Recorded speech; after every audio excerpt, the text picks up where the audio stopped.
Bâti Express. Etienne Marx, je travaille au service bâtiment de l'ADEME, au sein duquel je travaille sur l'expertise technique de l'enveloppe du bâtiment et de la ventilation, et je suis aussi correspondant R&D du service.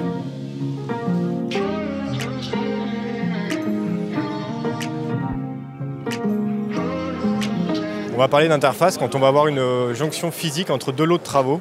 Donc par exemple, entre l'isolation des murs et l'isolation de la toiture. On va avoir une interface qu'il va falloir traiter entre ces deux lots, notamment pour assurer la continuité de l'isolation. Et on parle d'interaction quand on a un lien de dépendance entre deux lots de travaux, sans qu'il y ait une jonction physique. Donc ça sera le cas par exemple quand on fait l'isolation de l'enveloppe. On va avoir un lien de dépendance avec le dimensionnement du système de chauffage. Et du coup, dans le cadre d'une rénovation, il faut qu'on arrive à prendre en compte toutes ces interfaces interactions pour atteindre la performance souhaitée.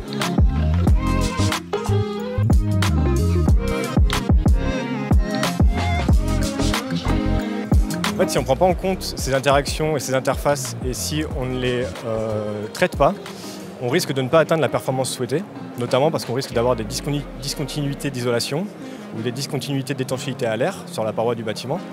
Et au-delà de ne pas atteindre la performance énergétique, on risque aussi d'avoir des dégradations sur le bâti, des traces d'humidité qui se produisent à l'intérieur du bâtiment. Donc il faut toujours se projeter en fait, sur le traitement de ces interfaces pour assurer continuité d'isolation, continuité d'étanchéité à l'air.